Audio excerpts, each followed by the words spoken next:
حبيبك خير الخلق كلهم مولاي صل وسلم دائما أبدا على حبيبك خير الخلق كلهم هو الحبيب الذي ترجى شفاعته لكل هول من الأهواء لمقتحم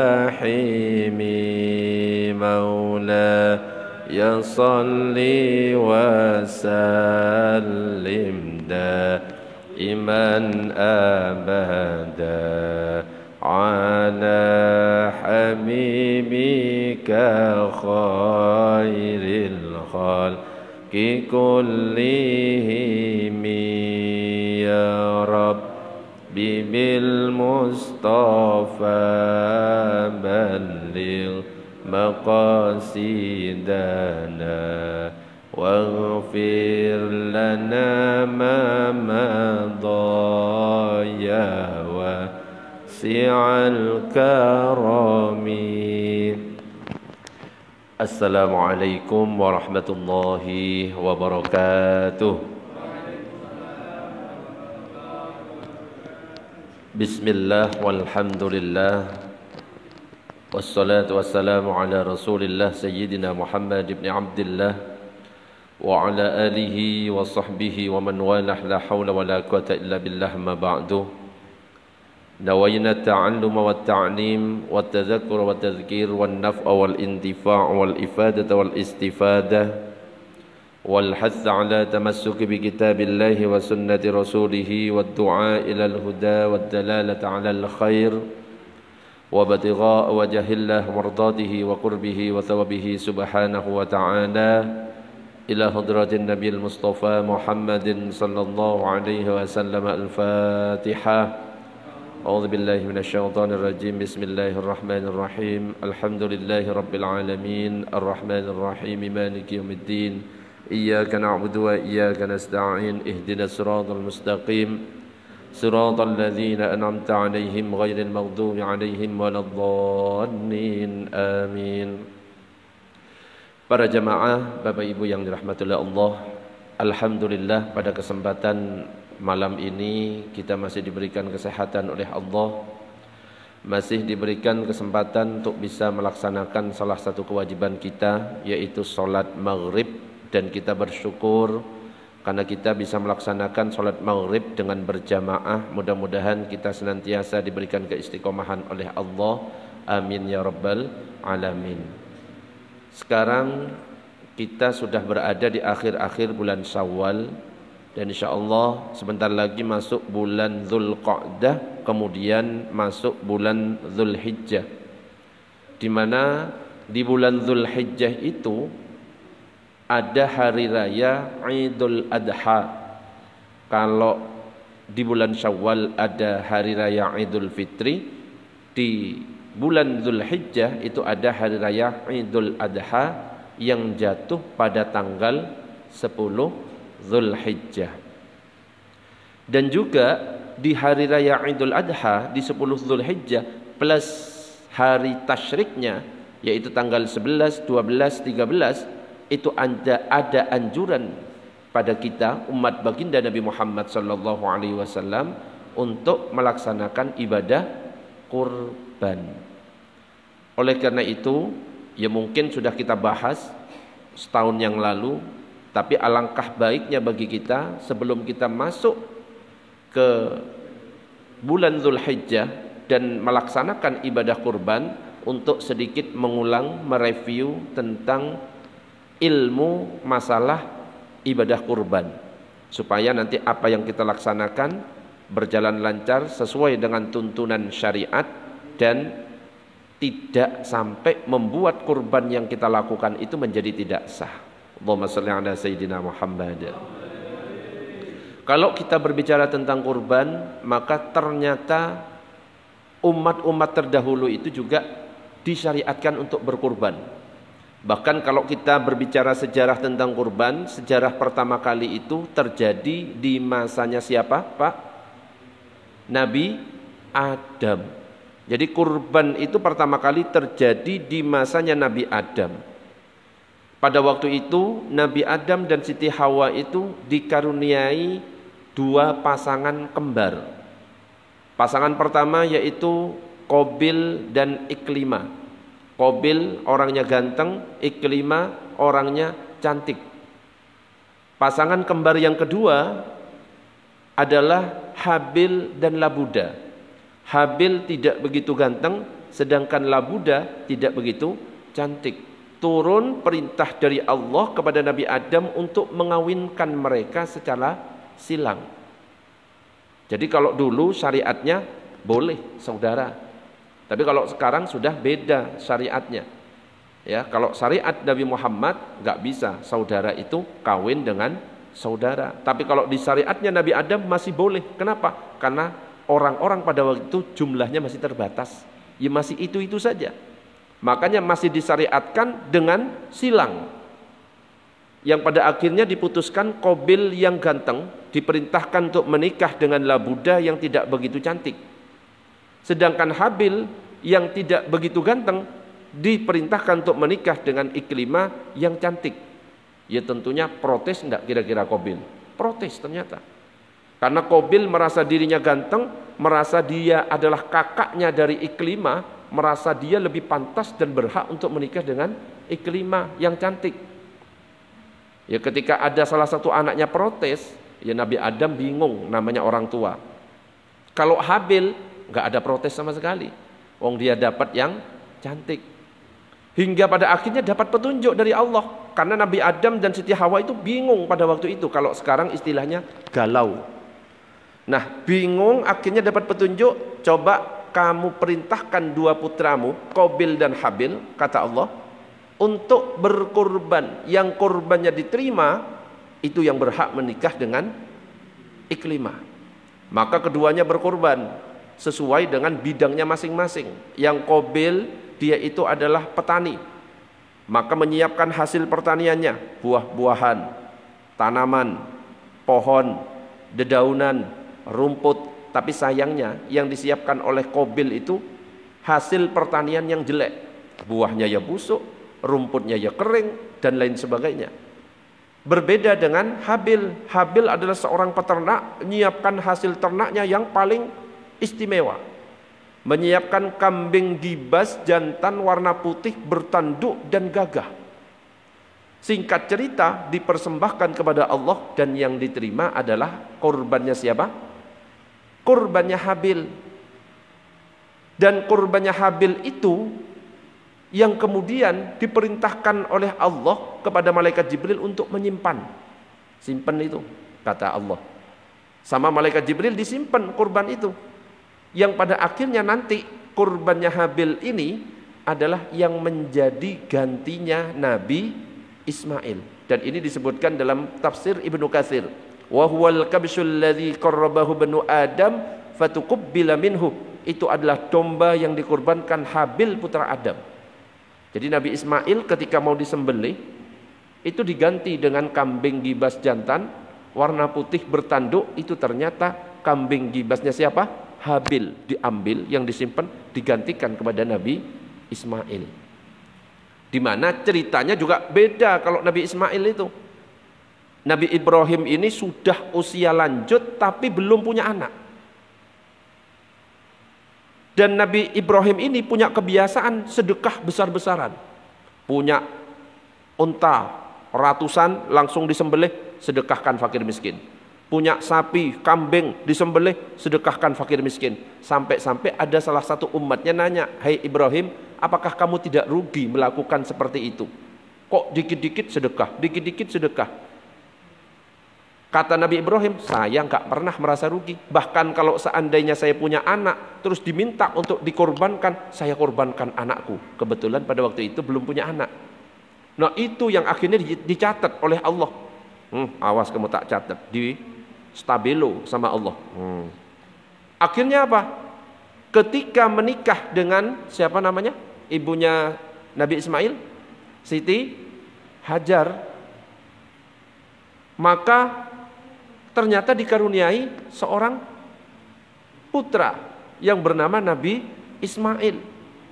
Jadi pas waktu belum punya anak, ada amalan yang biasa diamalkan oleh Nabi Ibrahim. Beliau itu senantiasa berdoa, Rabbi habli minas salihin, Rabbi habli minas salihin. Itu amalan doa yang dibaca Nabi Ibrahim ketika belum punya anak, hingga akhirnya punya anak yang bernama Nabi Ismail. Nah, ketika lagi lucu-lucunya Nabi Ismail itu, loh tiba-tiba ketika Nabi Ibrahim tidur, mulai ditagih sama Allah. Mimpi Nabi Ibrahim, "Hei Ibrahim, penuhi janjimu, sembelih putramu yang namanya Ismail." Kaget langsung ketika bangun di hari pertama itu. Tapi masih ragu awal-awalnya. Jangan-jangan ini cuma setan aja, bisik. Saya belum yakin. Di hari kedua, ternyata mimpi yang sama. Mimpi yang sama dengan kalimat yang sama. "Hei Ibrahim, sembelih putramu yang bernama Ismail, penuhi janjimu." Loh, tambah bingung Nabi Ibrahim. Kok sama mimpinya? Di hari yang ketiga, ternyata lagi-lagi bermimpi. Matur nuwun, Mbah. Ternyata mimpi yang sama, penuhi janjimu, sembelih putramu yang bernama Ismail. Akhirnya pada waktu itu 9 Zulhijjah, makanya dikenal dengan hari Arafah. Arafah itu di saat Nabi Ibrahim tahu bahwa mimpi itu ternyata dari Allah, makanya dikenal dengan Arafah. Ngerti artinya. Itu sejarahnya. Kalau tarwiyah saya mikir-mikir, ini bener enggak tarwiyah tanggal 8 Zulhijjah? Ketika ngerti bahwa ini adalah mimpi dari Allah, perintah dari Allah, maka dikenal Arafah. Ngerti artinya, wis paham kalau ini memang perintah dari Allah, maka dilaksanakan perintah itu. Nah, ketika melaksanakan perintah itu, dibawa Nabi Ismail ke suatu tempat. Nah, itu ada godaan-godaan, di mana setan langsung membisikkan supaya apa? Goyah keyakinan Nabi Ismail di Jumratul Ula, Wusta, Aqobah. Makanya di situ nanti diabadikan dalam ritual ibadah haji. Ya, ketika digoda, ngambil 7 kerikil, dilempar. Digoda lagi, ngambil 7 kerikil, dilempar. Ngambil 7 kerikil lagi, dilempar. Makanya akhirnya ada ritual ketika kita haji, namanya melempar Jumrah Ula, Wusta, Aqobah. Nah, itu mempraktekkan dulu sejarah ketika zaman Nabi Ibrahim dan Nabi Ismail digoda oleh setan dan dilempar. Yang pada akhirnya nyampe ke suatu tempat. Nah, di situ itu sudah mulai persiapan. Ternyata ketika mau disembelih, menyentuh rambutnya saja gak bisa. Tidak putus rambutnya Nabi Ismail. Dicoba, oh jangan-jangan gak tajam. Dicoba ke batu, disentuhkan, terbelah. Dicoba lagi ke rambutnya, gak putus rambutnya Nabi Ismail. Ternyata apa? Yaitu Allah memerintahkan kepada siapa? Malaikat Jibril untuk mengganti dengan kambing gibasnya Habil. Nah, ketika mau nyembelih, Nabi Ibrahim itu takbir, Allahu Akbar, Allahu Akbar, Allahu Akbar. Nabi Ismail jawab, La ilaha illallah, wallahu akbar. Malaikat Jibril yang lihat, Allahu Akbar walillahil hamd. Itu takbiran pertama dalam sejarah umat manusia. Yang biasanya kita buat takbiran ketika hari raya Idul Fitri dan Idul Adha. Itu takbirannya Nabi Ibrahim, Nabi Ismail dan malaikat Jibril. Disembelih berubah ternyata. Digantikan dengan kambing yang sudah disimpan oleh malaikat Jibril waktu zamannya Nabi Adam. Allahumma shalli ala sayyidina Muhammad. Jadi itu sejarahnya. Nah, sekarang kita masuk ke definisi dan makna kurban. Jadi ini pertemuan masih banyak untuk menuju bulan Dzulhijjah, ya Ustaz ya. Jadi bisa banyak pembahasan nanti. Kita pelan-pelan, kita pelan-pelan, kita pelan-pelan. supaya nanti tersampaikan semuanya. Jadi kalau kita berbicara tentang ibadah kurban, kata kurban itu berasal dari bahasa Arab, yaitu qariba yaqrabu, kurban wa kurbanan wa kirbanan, yang artinya dekat. Makanya kalau misalkan kita pernah dengar kata sahabat qarib, itu artinya sahabat dekat. Nah, kurban itu artinya dekat, maksudnya adalah mendekatkan diri kepada Allah dengan mengerjakan sebagian perintahnya. Ya terserah perintah apa yang diperintahkan oleh Allah. Sedangkan kalau secara istilah ilmu fikih, yang dimaksud dengan kurban itu adalah apa-apa yang disembelih dari binatang ternak yang digunakan untuk mendekatkan diri kepada Allah, yang dilakukan sejak hari raya Idul Adha tanggal 10 Zulhijjah sampai akhir hari tasyrik, yaitu 11, 12, 13 Zulhijjah. Itu definisi dari kurban. Makanya nanti harus sesuai ketentuan. Binatang ternaknya itu sudah ditentukan. Bisa berupa unta untuk berapa orang? 7 orang.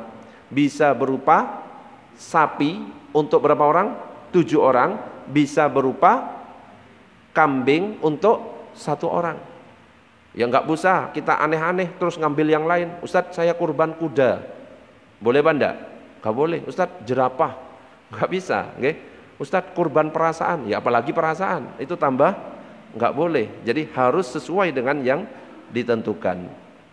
Nah, tentang keutamaan kurban, banyak sekali keutamaannya. Salah satunya dikatakan ma'amila adamiyun min amalin yauman nahri ahabba ilallahi min ihraqid dami.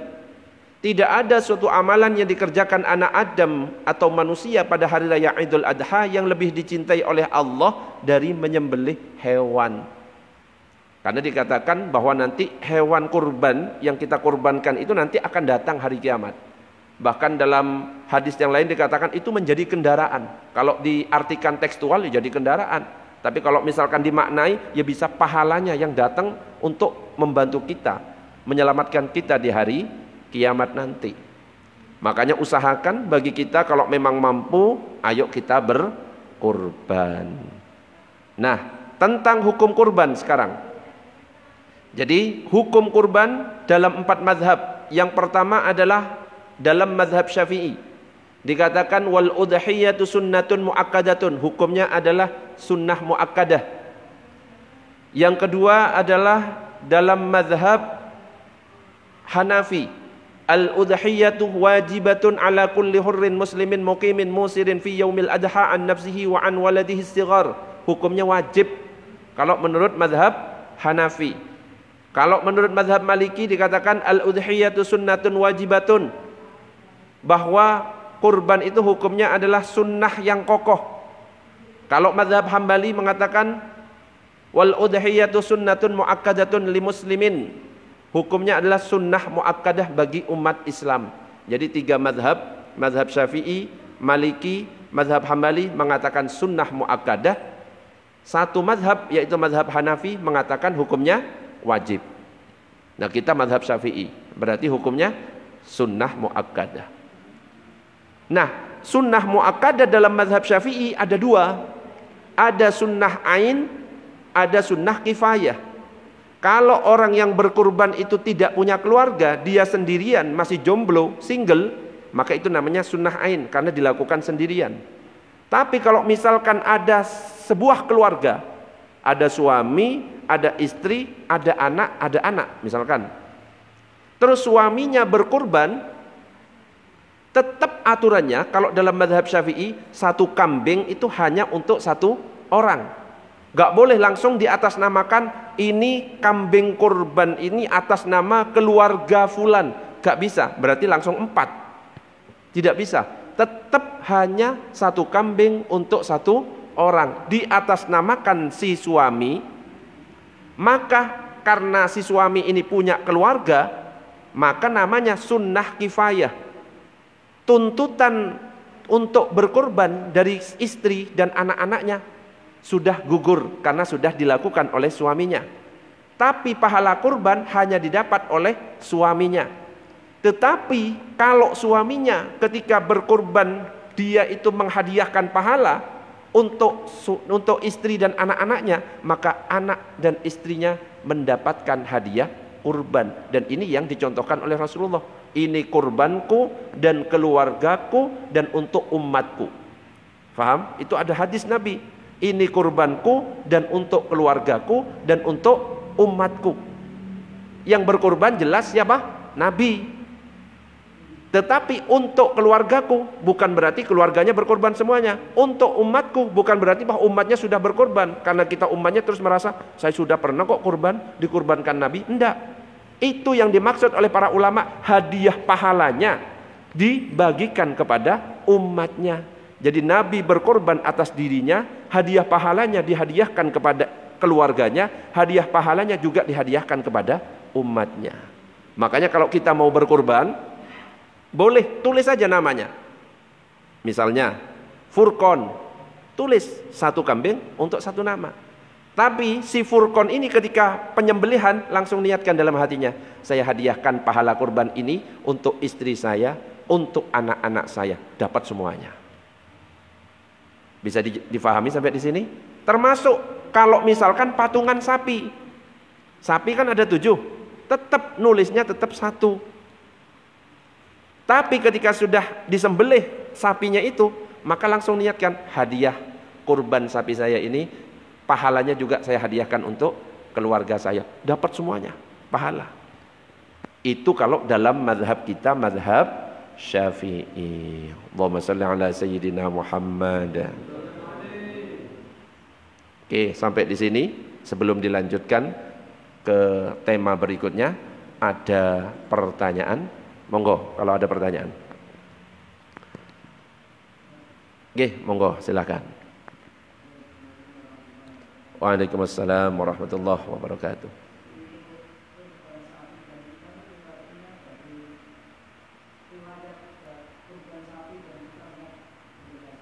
Kurban?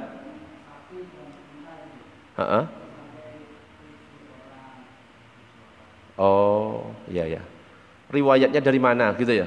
Padahal di contohnya Nabi Ibrahim kambing gitu ya. Kok enggak kambing aja? Gitu ya. Kambing gitu ya. Kurang mantap begitu ya. Makanya enggak kurban-kurban akhirnya ya. Ya. Oke, sekaligus saya jelaskan biar jelas semuanya. Jadi masuk ke hitungan kurban. Dalam kitab Fathul Qorib itu dijelaskan. Wa tujzi'ul badanah an sab'atin, 1 ekor unta itu untuk 7 orang. Wa tujzi'ul baqarah an sab'atin, 1 ekor sapi untuk 7 orang. Wa tujzi'us satu an sakhsin wahidin, dan 1 ekor kambing cukup digunakan untuk 1 orang. Untuk dalilnya mana? Dalil tentang kurban itu apa? Seperti yang diriwayatkan oleh Imam Muslim, amarona Rasulullah an nashtarika fil ibili wal baqari kullu sab'atin minna fi badanatin. Rasulullah memerintahkan kepada kami untuk bersekutu, maksudnya patungan, pada onta dan sapi, setiap 7 orang 1 hewan. Dalil pertama. Dalil yang kedua, hadis riwayat Muslim, naharna ma'a Rasulillah amal Hudaybiyah al-badanah an sab'atin wal baqarah an sab'atin. Dari Jabir bin Abdullah radhiyallahu an berkata, kami menyembelih bersama Rasulullah sallallahu alaihi wasallam pada tahun Hudaybiyah 1 ekor unta untuk 7 orang dan 1 ekor sapi untuk 7 orang. Itu dalil yang kedua. Dalil yang ketiga, kunna natamatta'u ma'a Rasulillah fanadhbahul baqarah an sab'atin nashtariku fiha. Kami melakukan haji tamattu bersama Rasulullah, kami menyembelih sapi untuk 7 orang di mana kami saling bersekutu pada hewan itu, maksudnya patungan. Ini untuk si fulan, si fulan, si fulan, si fulan. Itu dalil tentang apa? Sapi dan onta. Sekarang dalil tentang kambing. Dalam hadis riwayat Muslim masih dikatakan, anna nabiyya sallallahu alaihi wasallam dzabaha kabshan, dari Aisyah radhiyallahu anha bahwa Nabi itu menyembelih seekor kibas. Wa qala, dan Rasulullah berkata, bismillah dengan nama Allah, Allahumma taqabbal min Muhammad wa ali Muhammad wa min ummati Muhammad tsumma dhaha bihi. Kemudian Nabi itu mengucapkan bismillah, ya Allah terimalah ini dari Muhammad, keluarga Muhammad dan umat Muhammad. Tentu kambing ini atas nama siapa? Nabi Muhammad. Misalkan ini kan diperuntukkan untuk keluarganya, diperuntukkan juga untuk kita. Betul? Sekarang saya tanya, sudah kurban apa enggak? Belum. Karena memang ini dikhususkan namanya untuk Nabi Muhammad, cuma pahalanya dihadiahkan untuk keluarganya, dihadiahkan untuk kita semuanya. Jadi kita itu sudah dapat hadiah pahala dari kurbannya Nabi Muhammad dulu saat beliau berkurban kibas. Itu tentang dalil onta, sapi, dan kambing. Gimana? Sudah yakin sekarang?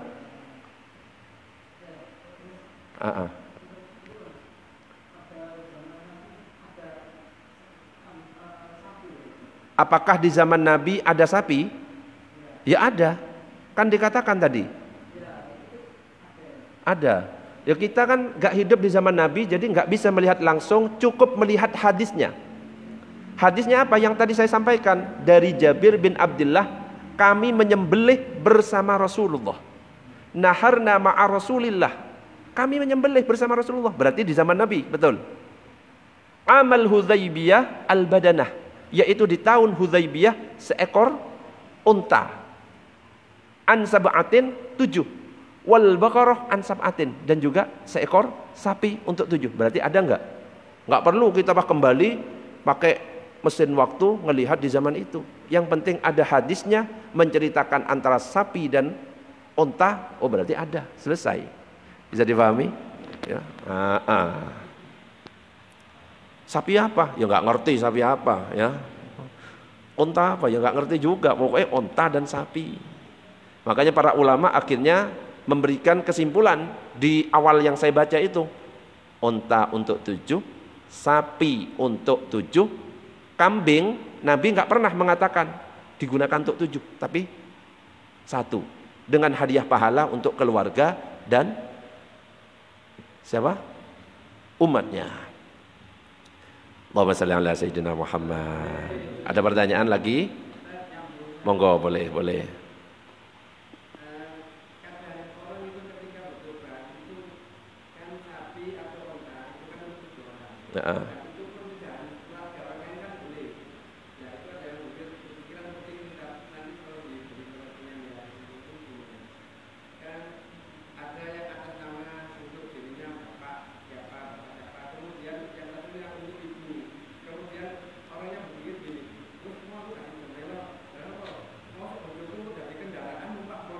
Boncengan bareng mana? Ya, karena yang berpemahaman seperti itu dia mengartikan tekstual, korban nanti akan datang, akan menjadi kendaraan, nanti dikira boncengan bertujuh, ya. Suaminya orang, terus istrinya di tengah, suaminya, ya lah kacau kalau gitu itu. Yang datang itu apa? Bisa berupa pahalanya, ya jangan diartikan tekstual. Ya kalau misalkan diartikan tekstual, ya bisa saja. Cuma ya Allah kan nggak gitu juga sih. Jadi apa? Pahala kurban itu akan datang semuanya nanti, akan membantu kita. Karena itu amal kita yang paling dicintai oleh Allah ketika tanggal 10 Zulhijjah. Jadi pahalanya datang, entah nanti berupa apa, caranya seperti apa, Allah akan memberikan kendaraan berupa apa, nanti Allah yang memikirkan. Kita nggak usah mikir dan nggak usah pakai logika kita. Oke? Kasih tahu orang itu ya. Hadir nggak orangnya? Wah nggak hadir lah, percuma. Dikira apa boncengan ngono. Apalagi setiap orang yang 7 menghadiahkan pahala untuk keluarganya. Coba lah tambah wakeh. Ya apa itu caranya? Bisa-bisa bonceng 7 kali 5, 35 orang lah, nggak muat lah. Kalau pakai logika nggak bisa. Kalau misalkan dipakai logika, enggak, pahalanya nanti berupa apa, caranya Allah nanti yang menunjukkan kepada kita. Intinya nanti itu akan membantu kita di hari kiamat. Allahumma shalli ala sayyidina Muhammad. Ada lagi pertanyaan? Monggo. Lanjut ya. Mau Isya ya, baru hitungan kurban. Belum dibahas nanti jual kulit, terus dan macam-macamnya lah. Oke, sekarang kita lanjut. Jadi Imam Nawawi di dalam kitab Al-Majmu' itu menyatakan tajzi'u syatu an wahidin wala tajzi'u an aktsara min wahidin. Kambing itu hanya mencukupi untuk satu orang dan tidak mencukupi untuk satu orang lebih. Adapun kalau pahalanya bebas, boleh. Nah, itu. Yang berikutnya adalah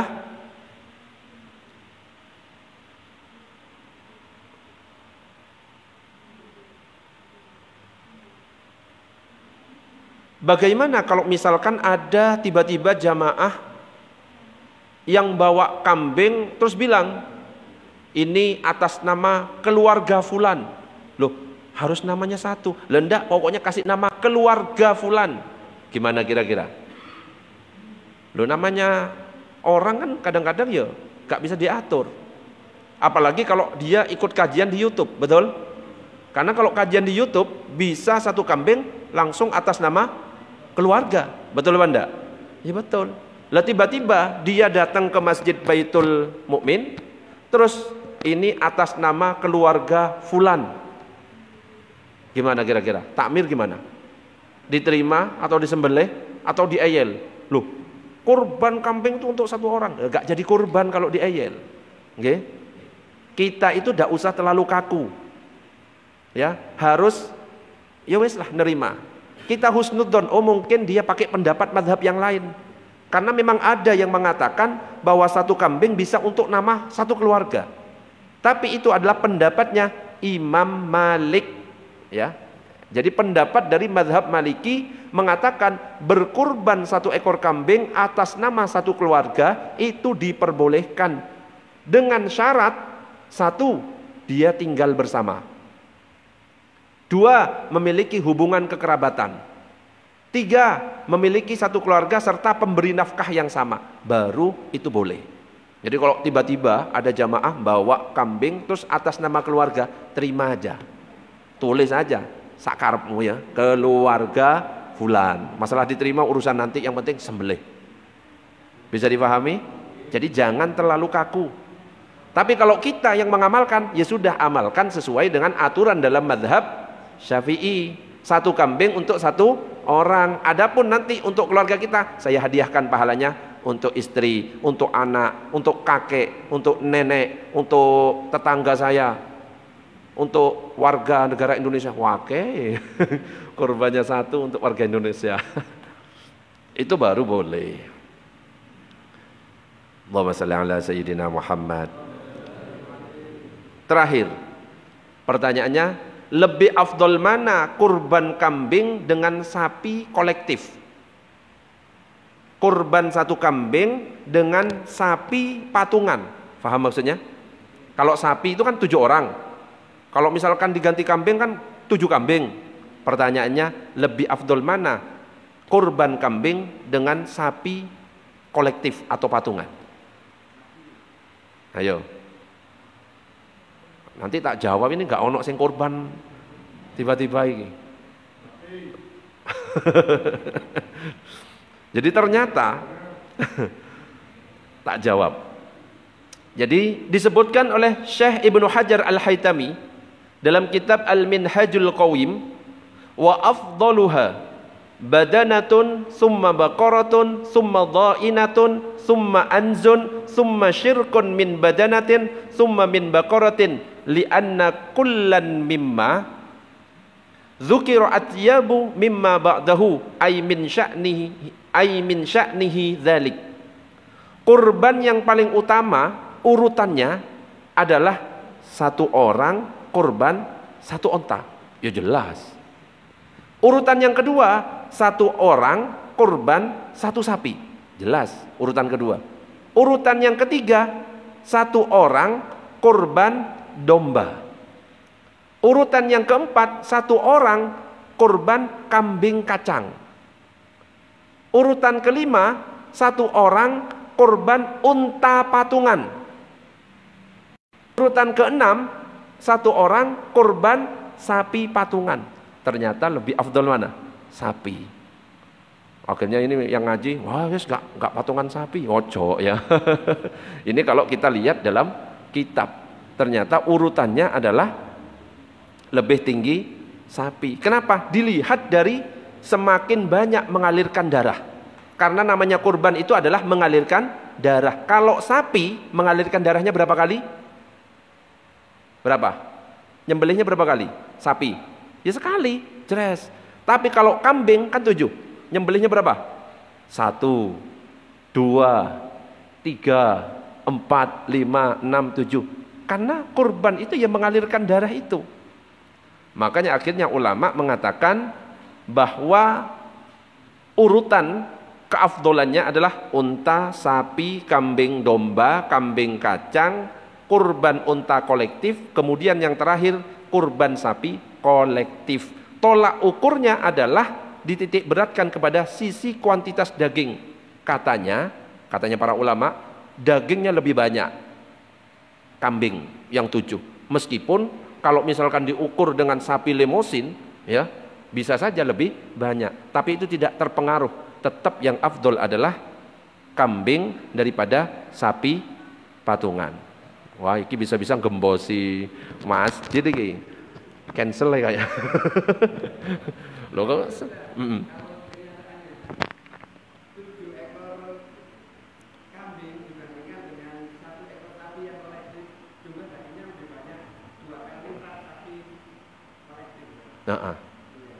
Belum selesai yang saya sampaikan. Nah, ya kita lanjutkan. Nafas saya tadi kok, capek maksudnya. Itu pertimbangan pertama, ya. Mengalirkan darah baru pertimbangan pertama. Pertimbangan yang kedua, ini kan saya nyampaikan apa kata ulama, jangan apa kata kita. Nah, kalau apa kata kita, logika kita kadang-kadang nggak nyampe. Pertimbangan yang kedua mengacu kepada sisi kualitas daging. Oleh sebab itu domba lebih utama daripada kambing kacang. Yang kedua. Pertimbangan yang tidak kalah penting adalah kurban yang dilakukan secara pribadi. Nah, ini lebih baik daripada secara patungan atau kolektif. Bahkan aspek ini yang paling dititik beratkan adalah dari dua aspek, kuantitas dan kualitas. Jadi melakukan pribadi, karena memang kurban itu sebenarnya kurban untuk diri sendiri.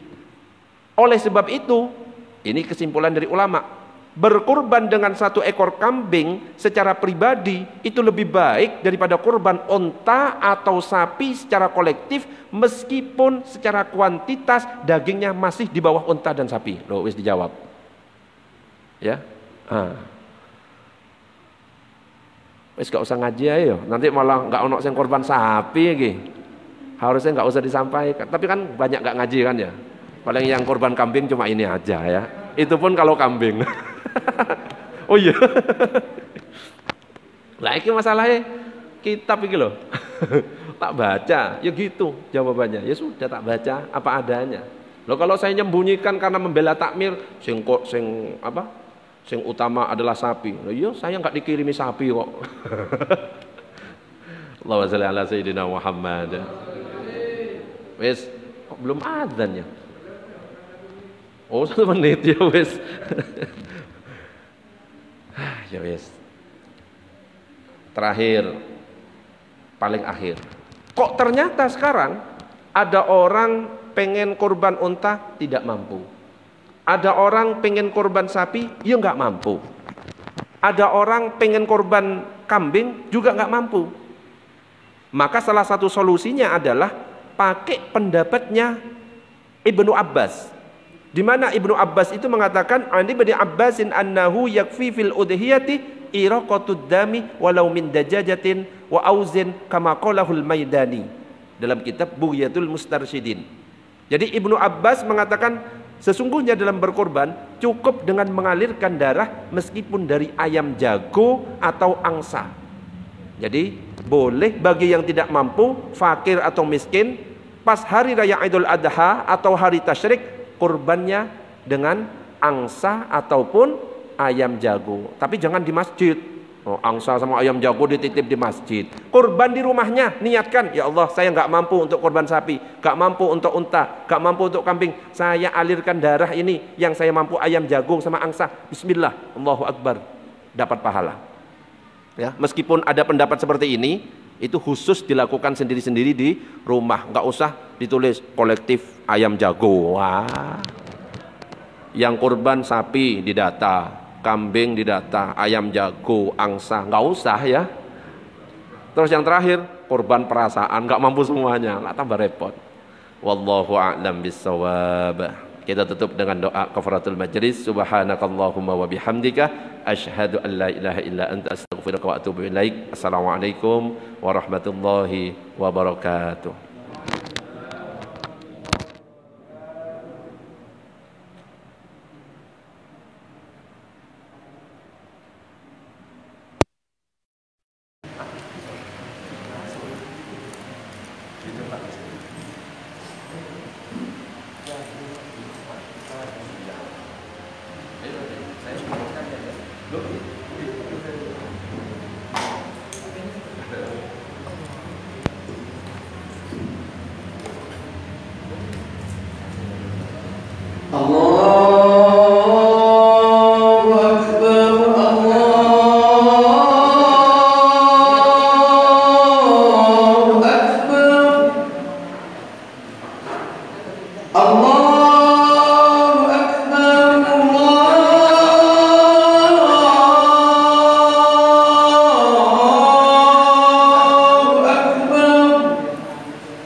حي على